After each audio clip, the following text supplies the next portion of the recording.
वैष्णवे नमः। जय श्री कृष्ण। भक्तों, आज पवित्र आजा एकादशी का व्रत है।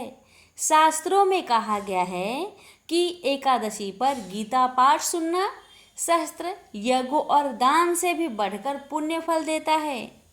तो आज आप सुनेंगे गीता के दिव्य अध्याय, जिन्हें सुनते ही आपके मन को शांति मिलेगी, पापों का नाश होगा और जीवन में हर शुभ कार्य सफल होंगे। तो आइए भक्तों, बड़े ही श्रद्धा और प्रसन्नचित मन से आज के इन अध्याय का श्रवण करें। जय श्री कृष्ण। श्री कृष्ण भगवान बोले, हे पार्थ, जो मुझ में मन लगाकर मेरे में ही आश्रय लेकर योगा अभ्यास करते हुए मेरे स्वरूप का संचय रहित पूर्ण ज्ञान प्राप्त होगा, सो सुनो, विज्ञान के सहित वह पूर्ण ज्ञान में तुम्हें सुनाता हूँ, जिसके जानने से तुमको इस लोक में और कुछ जानना शेष न रहेगा। सहस्त्रों मनुष्य में से कोई एक सिद्धि प्राप्त के लिए यत्न करता है। उन यत्न करने वाले सिद्धों में से कोई बिरला ही मुझे ठीक जान पड़ता है। पृथ्वी, जल, अग्नि, वायु, आकाश, मन, बुद्धि और अहंकार, यह 8 प्रकार की मेरी प्रकृति माया है। इस प्रकृति को अपरा अचेतन अर्थात जड़ कहते हैं। और हे महाबाहो, इससे दूसरी प्रकृति चेतन है, जिसने संपूर्ण जगत धारण किया है। इन्हीं प्रकृतियों से सब प्राणी मात्र उत्पन्न होते हैं। ऐसा जानो, यह प्रकृतियां हमसे ही उत्पन्न हुई है। इस तरह सब जगत की उत्पत्ति और प्रलय का कारण मैं ही हूँ। हे धनंजय, जिस प्रकार धागे में मणि पिराई जाती है, उसी भांति यह सब संसार मुझसे बड़े और कुछ भी नहीं। हे कुंती पुत्र, जल में रस में मैं ही हूँ, चंद्रमा और सूर्य में प्रकाश में मैं ही हूँ, सब वेदों का सार मैं ही हूँ, आकाश में शब्द तथा पुरुष में पौरुष मैं ही हूँ। हे अर्जुन, पृथ्वी में सुगंध तथा अग्नि में तेज रूप मैं ही हूँ, सब प्राणियों में जीवन और तपस्वियों का तप मैं ही हूँ। हे पार्थ, समस्त प्राणियों में सनातन बीज रूप मुझको ही जानना, बुद्धिमानों में बुद्धि स्वरूप और तेजस्वियों में तेज मैं ही हूँ। हे अर्जुन, काम और रोग रहित बलवान पुरुषों में धर्म के विरुद्ध न जानने वाला कर्म मैं ही हूँ। जितने भी स्वास्तिक, राजस, तामस पदार्थ है, वे सब मुझसे ही उत्पन्न हैं, परंतु उनमें मैं नहीं रहता। ये सब मुझ में है। सत्व, रज, तम, इन तीनों गुणों के प्रभाव से यह सारा जगत मोहित हो रहा है। इस कारण यह मेरी गुणमयी और दिव्यमयी माया अति दुस्तर है। जो मुझको अनन्य भाव से भजते हैं, वे इस माया को पार कर जाते हैं। हे भारत श्रेष्ठ अर्जुन, 4 प्रकार के जीव मुझको भजते हैं। दुखिया, जिज्ञासु, ऐश्वर्य की कामना करने वाले और ज्ञानी, जिनमें मुझे सदा एकाग्रचित और केवल मेरी भक्ति करने वाले, और ज्ञानी, जिनमें मुझे सदा एकाग्रचित और केवल मेरी भक्ति करने वाले ज्ञानी पुरुष श्रेष्ठ है, क्योंकि मैं ज्ञानी को अत्यंत प्रिय हूँ और वह मुझको प्रिय है। यद्यपि ये सभी भक्त श्रेष्ठ है, तथापि ज्ञानी तो मेरी आत्मा ही है, क्योंकि वह मुझ में ही मन लगाकर मुझको ही सर्वोत्तम गति मान मेरा ही आश्रय ग्रहण करता है। वह ज्ञानी अनेक जन्मों के बाद मुझे पा लेता है। ऐसा महात्मा अति दुर्लभ है, जो सब जगत को वासुदेवमय समझे।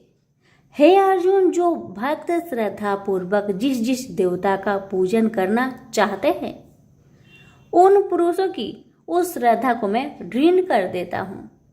यह उस श्रद्धा से मुक्त होकर उस देवता की आराधना करता है। फिर उसको मेरे ही रचे हुए काम का फल प्राप्त होते हैं, परंतु उन अल्प बुद्धि वालों का फल नाशवान है। देवताओं की आराधना करने वाले देवताओं को मिलते हैं और अव्यय, अविनाशी, अच्युतम स्वरूप को न जानकर मंद बुद्धि लोग मुझे अव्यक्त को व्यक्त मानते हैं। मैं योग माया से आच्छादित होने के कारण सबको नहीं दिखता, उसी से मूर्ख लोग अनादि तथा अविनाशी मुझको नहीं जानते। हे अर्जुन, मैं भूत, भविष्य और वर्तमान के सभी प्राणियों को ही जानता हूँ, पर मुझे कोई भी नहीं जानता। हे भारत, हे परम तप, इच्छा और देश से उत्पन्न होने वाले सुख दुख आदि धंधों के मोह से जगत के सभी प्राणी भ्रम में फंस जाते हैं। जिन पुण्य आत्माओं के पाप नष्ट हो गए हैं, वह पुरुष दृढ़ मोह से छूटकर दृढ़ निश्चय करके मेरी भक्ति करते हैं, जो आश्रय लेकर जीवन मरण से दूर करने के अर्थ प्रयत्न करते हैं। वे पुरुष ब्रह्मा आत्मज्ञान अपने चित्त को निश्चल रखकर उसका संगम करता है और अंत कारण की समाधि लगाता है, जिस अवस्था में योग अभ्यास के कारण चित्त का वेग रुक रुक कर विषयों से पृथक होने लगता है और जब शुद्ध अंतःकरण से आत्मा को देखकर आत्मा में ही संतुष्ट होता है, जिस अवस्था में वह अत्यंत सुख जो इंद्रियों द्वारा जाना नहीं जा सकता, वर्णन केवल बुद्धि से ही जाना जाता है, और जब वह योगी अनुभव करता है तब आत्मा स्वरूप में स्थिर हो उससे विचलित नहीं होता।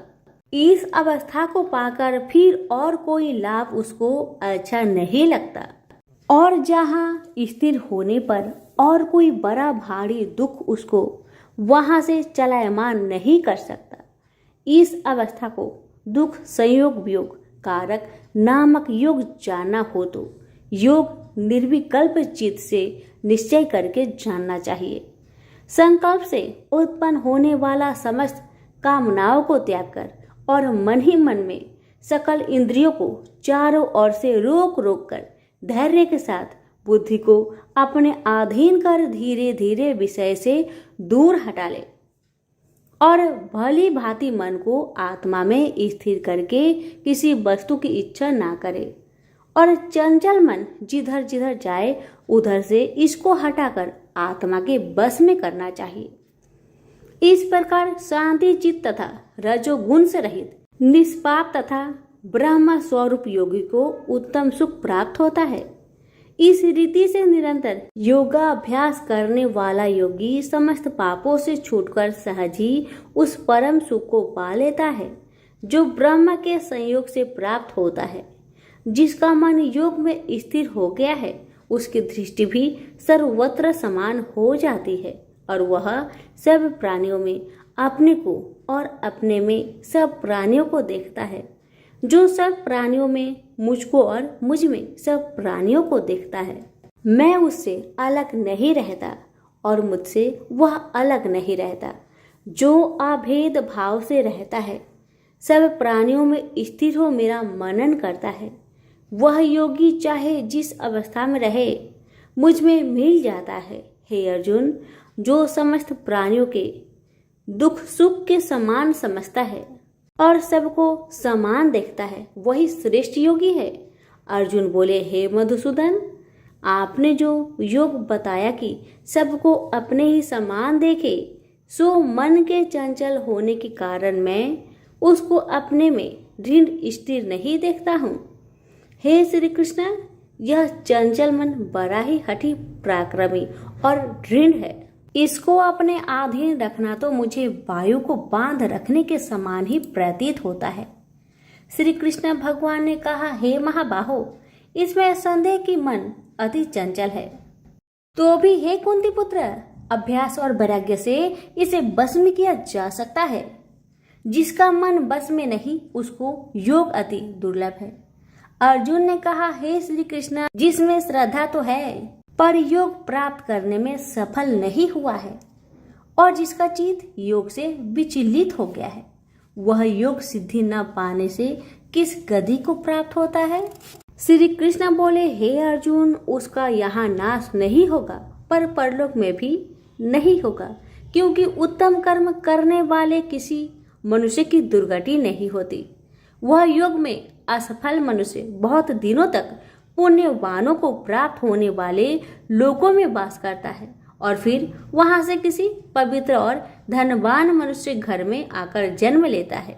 इस प्रकार का जन्म पाना भी इस लोक में बड़ा दुर्लभ है।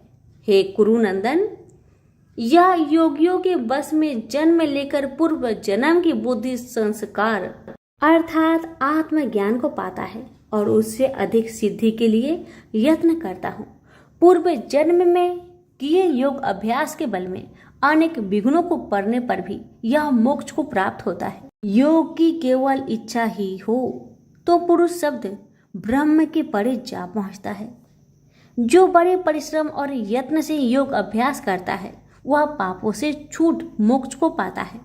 बड़े तपस्वियों से योगी श्रेष्ठ है। जो शुद्ध होकर अनेक जन्मों में परिश्रम करके सफल होता है और ज्ञानियों से भी योगी श्रेष्ठ है। इसलिए हे अर्जुन, तुम योगी बनो। केवल मुझ में ही मन लगाकर योग प्राप्ति के लिए जो मेरा भजन करता है उसको समस्त योगियों के मध्य से मैंने अत्यंत श्रेष्ठ माना है। प्रेम से बोलिए श्री कृष्ण भगवान की जय। अब सुनिए श्रीमद् भगवत गीता पाठ अध्याय 7 की महात्म्य। भगवान शिव कहते हैं, हे पार्वती, अब मैं 7वें अध्याय का महात्म्य बतलाता हूँ, जिसे सुनकर कानों में अमृत राशि भर जाती है। पाटलिपुत्र नामक एक दुर्गम नगर है जिसका गोपुर बहुत ही ऊंचा है। उस नगर में शंकुकर्ण नामक एक ब्राह्मण रहता था। उसने वेश्यावृत्ति का आश्रय लेकर बहुत धन कमाया, किंतु ना तो कभी पितरों का तर्पण किया और ना देवताओं का पूजन ही। वह धनोपार्जन में तत्पर होकर राजाओं को ही भोज दिया करता था। एक समय की बात है, उस ब्राह्मण ने अपना चौथा विवाह करने के लिए पुत्र और बंधुओं के साथ यात्रा की।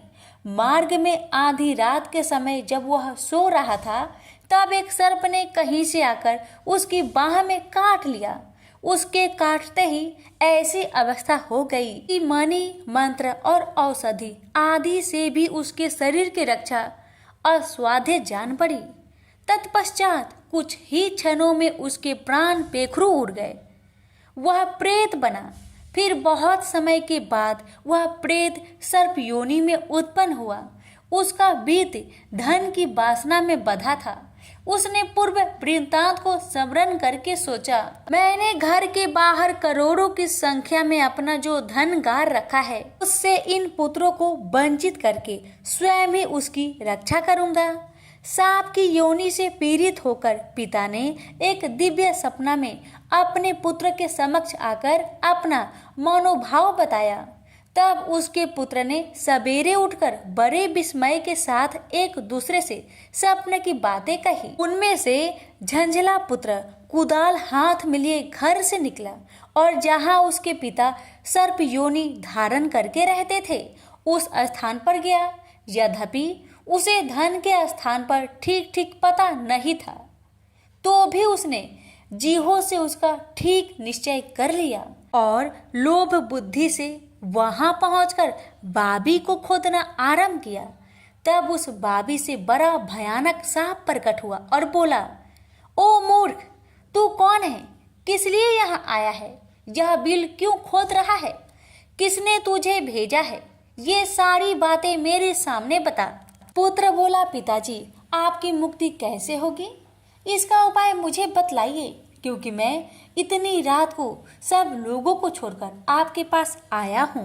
पिता बोले, बेटा, गीता के अमृतमय 7वें अध्याय को छोड़कर मुझे मुक्त करने में तीर्थ, दान, तप और यज्ञ भी सर्वथा समर्थ नहीं है। केवल गीता का 7वां अध्याय ही प्राणियों के जरा मृत्यु आदि दुखों को दूर करने वाला है। पुत्र, मेरे श्राद्ध के दिन गीता के 7वें अध्याय का पाठ करने वाले ब्राह्मण को श्रद्धा पूर्वक भोजन कराओ। इससे निस्संदेह मेरी मुक्ति हो जाएगी। बस अपनी शक्ति के अनुसार पूर्ण श्रद्धा के साथ निर्वर्षी और वेद विद्या में प्रवीण अन्य प्राणी को भी भोजन कराना। सर्प योनि में पड़े हुए पिता के यह वचन सुनकर सभी पुत्र ने उनकी आज्ञा अनुसार तथा उससे भी अधिक किया। अब शंकुकर ने अपने सर्प शरीर को त्याग कर दिव्य देह धारण किया और सारा धन पुत्रों के अधीन कर दिया। पिता ने करोड़ों की संख्या में जो धन उनमें बांट दिया था, उससे वे पुत्र बहुत प्रसन्न हुए। उनकी बुद्धि धर्म में लगने लगी थी, इसलिए उन्होंने बावली, कुआं, पोखरा, यज्ञ तथा देव मंदिर के लिए उस धन का उपयोग किया और अन्य शाला भी बनवाए। तत्पश्चात 7वें अध्याय का सदा जप करते हुए उन्होंने मोक्ष प्राप्त किया। हे पार्वती, यह तुम्हें 7वां अध्याय का महात्म्य बतलाया, जिसके श्रवण मात्र से मानव सब पातकों से मुक्त हो जाता है। प्रेम से बोलिए उमापति शंकर भगवान की जय। वीडियो को लाइक शेयर करना ना भूले। धन्यवाद। श्री भगवान ने कहा, हे अर्जुन, अब मैं तुझे ईर्ष्या न करने के लिए इस परम गोपनीय ज्ञान को अनुभव सहित करता हूँ, जिसको जानकर तू इस दुख रूपी संसार से मुक्त हो सकेगा। यह ज्ञान सभी विद्याओं का राजा, सभी गोपनीयों से भी अति गोपनीय, परम पवित्र, परम श्रेष्ठ है। यह ज्ञान धर्म के अनुसार सुखपूर्वक कर्तव्य कर्म के द्वारा अविनाशी परमात्मा का प्रत्यक्ष अनुभव कराने वाला है। हे परंतप, इस धर्म के प्रति श्रद्धा न रखने वाले मनुष्य मुझे न प्राप्त होकर जन्म मृत्यु रूपी मार्ग से इस संसार में आते जाते रहते हैं। मेरे कारण ही यह सारा संसार दिखाई देता है और मैं ही इस संपूर्ण जगत में अदृश्य शक्ति रूप में सभी जगह स्थित हूँ। सभी प्राणी मुझ में ही स्थित है, परंतु मैं उनमें स्थित नहीं हूँ। हे अर्जुन, यह मेरी ऐश्वर्य पूर्ण योग शक्ति को देख।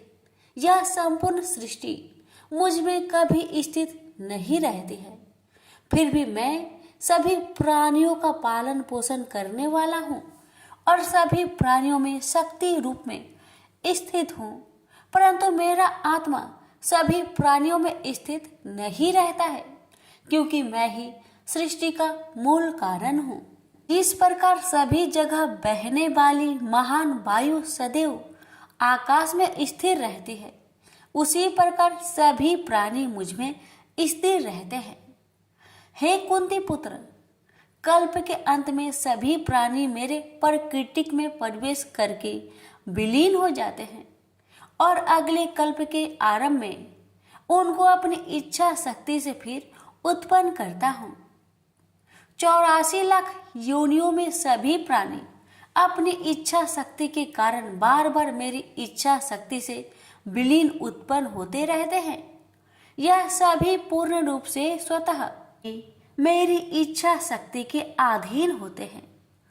हे धनंजय, यह सभी कर्म मुझे बांध नहीं पाते, क्योंकि मैं उन कार्यों में बिना किसी फल की इच्छा से उदासीन भाव से स्थिर रहता हूँ। हे कुंती पुत्र, मेरी अक्षयता, मैं मेरी भौतिक प्रकृति सभी चर तथा अचर जीव उत्पन्न और विनिष्ट करती रहती है। इसी कारण से यह संसार परिवर्तनशील है। मूर्ख मनुष्य मुझे अपने ही समान निष्कृष्ट शरीर आधार वाला समझते हैं, इसलिए वह सभी जीव आत्माओं का परम ईश्वर वाले मेरे स्वभाव को नहीं समझ पाते। ऐसे मनुष्य कभी न पूर्ण होने वाली आशा में, कभी न पूर्ण होने वाले कर्मों में और कभी न प्राप्त होने वाले ज्ञान में विशेष रूप से मोहग्रस्त हुए मेरी मोहने वाली भौतिक प्रकृति की ओर आकर्षित होकर निश्चित रूप से राक्षसी वृत्ति और असुरी स्वभाव धारण किए रहते हैं। ये पृथा पुत्र, मोह से मुक्त हुए महापुरुष देवीय स्वभाव को धारण करके मेरी शरण ग्रहण करते हैं और मुझको सभी जीव आत्माओं का उद्यम जानकर अनन्य भाव से मुझ अविनाशी का स्मरण करते हैं। ऐसे महापुरुष दृढ़ संकल्प से प्रयत्न करके निरंतर मेरे नाम और महिमा का गुणगान करते हैं और सदैव मेरी पूजा में स्थिर होकर मुझे बार बार प्रणाम करते हुए मेरी पूजा करते हैं। कुछ मनुष्य ज्ञान के अनुशीलन द्वारा यज्ञ करके, कुछ मनुष्य मुझे एक ही तत्व जानकर, कुछ मनुष्य अलग अलग तत्व जानकर अनेक विधियों से निश्चित रूप से मेरे विश्व स्वरूप की पूजा करते हैं। हे अर्जुन, मैं ही वैदिक कर्म कांड को करने वाला हूँ, मैं ही यज्ञ हूँ, मैं ही पितरों को दिए जाने वाला तर्पण हूँ, मैं ही जड़ी बूटी रूप में औषधि हूँ, मैं ही मंत्र हूँ, मैं ही घृत हूँ, मैं ही अग्नि हूँ और मैं ही हवन में दी जाने वाली आहुति हूँ।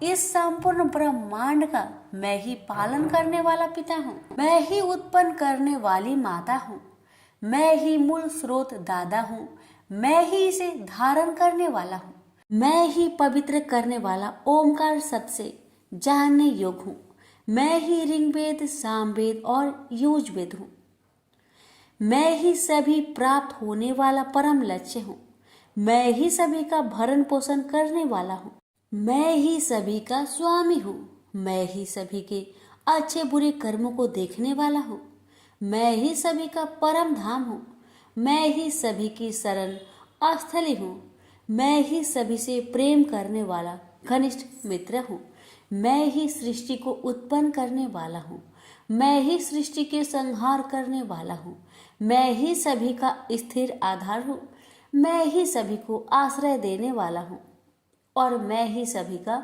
अविनाशी कारण हूँ। हे अर्जुन, मैं ही सूर्य रूप में तपकर जल को भाप रूप में रोककर बारिश रूप में उत्पन्न करता हूँ, मैं ही निश्चित रूप से अमर तत्व हूँ, मैं ही मृत तत्व हूँ, मैं ही सत्य रूप में सत्य हूँ और मैं ही असत्य रूप में पदार्थ हूँ। जो मनुष्य तीनों वेदों के अनुसार यज्ञों के द्वारा मेरी पूजा करके सभी पापों से पवित्र होकर सोमरस को पीने वाले की स्वर्ग लोकों की प्राप्ति के लिए प्रार्थना करते हैं, वह मनुष्य अपने पुण्य के फल स्वरूप इंद्रलोक में जन्म को प्राप्त होकर स्वर्ग में देवी देवताओं वाले सुखों को भोगते हैं। वह जीव आत्मा उस विशाल स्वर्ग लोक के सुखों का भोग करके पुण्य फलों के समाप्त होने पर इस मृत्यु लोक में पुनः जन्म को प्राप्त होते हैं। इस प्रकार तीनों वेदों के सिद्धांतों का पालन करके सांसारिक सुख की कामना वाले मनुष्य बार बार जन्म और मृत्यु को प्राप्त होते हैं। जो मनुष्य एकमात्र मुझे लक्ष्य मानकर अनन्य भाव से मेरी स्मरण करते हुए कर्तव्य कर्म द्वारा पूजा करते हैं, जो सदैव निरंतर मेरी भक्ति में लीन रहता है, उस मनुष्य की सभी आवश्यकताएं और सुरक्षा की जिम्मेदारी मैं स्वयं निभाता हूँ। हे कुंती पुत्र, जो भी मनुष्य श्रद्धा पूर्वक भक्ति भाव से अन्य देवी देवताओं को पूजा करते हैं, वह भी निश्चित रूप से मेरी ही पूजा करते हैं, किंतु उनका वह पूजा करना अज्ञानता पूर्ण मेरी प्राप्ति की विधि से अलग त्रुटि पूर्ण होता है। मैं ही निश्चित रूप से समस्त यागों का भोग करने वाला हूँ और मैं ही स्वामी हूँ, परंतु वह मनुष्य मेरी वास्तविक रूप को तत्व से नहीं जानते, इसलिए वह कामनाओं के अनुसार पूर्ण जन्म को प्राप्त होते हैं। जो मनुष्य देवताओं की पूजा करते हैं वह देवताओं को प्राप्त होते हैं, जो अपने पूर्वजों की पूजा करते हैं वह पूर्वजों को प्राप्त होते हैं, जो भूतों की पूजा करते हैं वह उन भूतों के कुल को प्राप्त होते हैं, परंतु जो मनुष्य मेरी पूजा करते हैं वह मुझे ही प्राप्त होते हैं। जो मनुष्य एक पत्ता, एक फूल, एक फल, थोड़ा सा जल और कुछ भी निष्काम भक्ति भाव से अर्पित करता है, उस शुद्ध भक्त का निष्काम भक्ति भाव से अर्पित किया हुआ सभी कुछ मैं स्वीकार करता हूँ। हे कुंती पुत्र, तू जो भी कर्म करता है, जो भी खाता है, जो भी हवन करता है, जो भी दान देता है और जो भी तपस्या करता है, उस सभी को मुझे समर्पित करते हुए कर। इस प्रकार तू समस्त अच्छे और बुरे कर्मों के फलों के बंधन से मुक्त हो जाएगा और मन से सभी सांसारिक कर्मों को त्याग कर मन को परमात्मा में स्थिर करके विशेष रूप से मुक्त होकर मुझे ही प्राप्त होगा। मैं सभी प्राणियों में समान रूप से स्थित हूँ।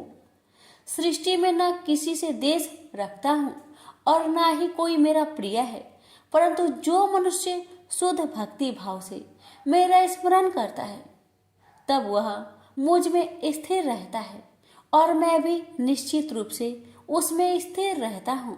आदि कोई भी अत्यंत दुराचारी मनुष्य अनन्य भाव से मेरा निरंतर स्मरण करता है, तो वह निश्चित रूप से साधु ही समझना चाहिए, क्योंकि वह संपूर्ण रूप से मेरी भक्ति में स्थित है। हे अर्जुन, वह शीघ्र ही मन से शुद्ध होकर धर्म का आचरण करता हुआ चिर अस्थायी परम शांति को प्राप्त होता है। इसलिए तू निश्चित होकर घोषित कर दे कि मेरा भक्त कभी नष्ट नहीं होता। हे पृथा पुत्र, स्त्री, वैश्य, शूद्र, अन्य किसी भी निम्न योनि में उत्पन्न होने वाले मनुष्य हो, वह भी मेरी शरण ग्रहण करके मेरी परम धाम को ही प्राप्त होते हैं। तो फिर पुण्य आत्मा ब्राह्मणों, भक्तों और राजश्री क्षत्रियों का तो कहना ही क्या। इसलिए तू क्षण में नष्ट होने वाले दुख से भरे हुए इस जीवन में निरंतर मेरा ही स्मरण कर। हे अर्जुन, तू मुझ में ही मन को स्थिर कर, मेरा ही भक्त बन, मेरी ही पूजा कर और मुझे ही प्रणाम कर। इस प्रकार अपने मन को मुझ परमात्मा में पूर्ण स्वरूप से स्थिर करके मेरी शरण होकर तू निश्चित रूप से मुझे ही प्राप्त होगा। इस प्रकार उपनिषद, ब्रह्म विद्या तथा योग शास्त्र रूप श्रीमद् भागवत गीता के श्री कृष्ण अर्जुन संवाद में राजविद्या योग नाम का 9वां अध्याय संपूर्ण हुआ। प्रेम से बोलिए श्री कृष्ण भगवान की जय। आप सुनेंगे 9वां अध्याय का महात्म्य। श्री नारायण जी बोले, हे लक्ष्मी जी, दक्षिण देश में एक भाव सुशर्मा नामक क्षुद्र रहता था। वह बड़ा पापी और मांस मदिरा भक्षी था। एक दिन मदिरा पीने से उसकी देह छूट गई और मरकर प्रेत हुआ। वृक्ष पर बैठ गया। एक ब्राह्मण भी उसी नगर में रहता था। दिन को भिक्षा मांगकर स्त्री को लाकर देता। नारी उसकी कलहनी थी। समय पाकर उन दोनों ने प्राण त्यागे और वह दोनों मरकर प्रेत हुए और वह भी उस वृक्ष के तले में आकर रहे। कुछ काल व्यतीत हुआ। तब एक दिन उसकी नारी पिचासनी ने कहा, पुरुष पिचास, तुमको कुछ पिछले जन्म की खबर है? तब पिचास ने कहा, तूने पिछले जन्म में क्या साधना की थी जिससे तुझे खबर है? तब उस पिचास ने कहा, मैंने पिछले जन्म में एक ब्राह्मण से आध्यात्मिक कर्म सुना था। तब फिर पिचासनी ने कहा, तूने और कौन सी साधना की थी तथा वह ब्राह्मण कौन था और वह आध्यात्मिक कर्म कौन सा है जिसके सुनने से तुझे पिछले जन्म की खबर है? पिचास ने कहा, मैंने और कुछ पुण्य किया, केवल गीता जी का श्लोक श्रवण किया। उसका प्रयोजन यह है कि एक समय अर्जुन ने श्री कृष्ण से 3 बातें पूछी थी जो गीता जी की 9वें अध्याय में लिखी है। वह तीनों बातें पिचासनी ने पिचास से श्रवण करी। इन बातों के सुनते ही एक और प्रेत उस वृक्ष से निकला। उसने कहा, अरे पिचासनी, यह 3 बातें फिर से कहो जो अभी सुना रही थी। पिचासनी ने कहा, तू कौन है? मैं तुझे नहीं जानती। मैं अपने पति से पूछती हूँ वह कर्म कौन था जिससे पिछले जन्म की बातें याद रही। तब उसके पति ने पुनः तीनों बातें सुनाई, जिनके सुनते ही वह तीनों प्रेत योनि से छूटकर देव देही धारण कर विमानों पर बैठकर बैकुंठ को गए। श्री भगवान जी बोले, हे लक्ष्मी, यह 9वें अध्याय का महात्म्य है। प्रेम से बोलिए लक्ष्मी नारायण की जय।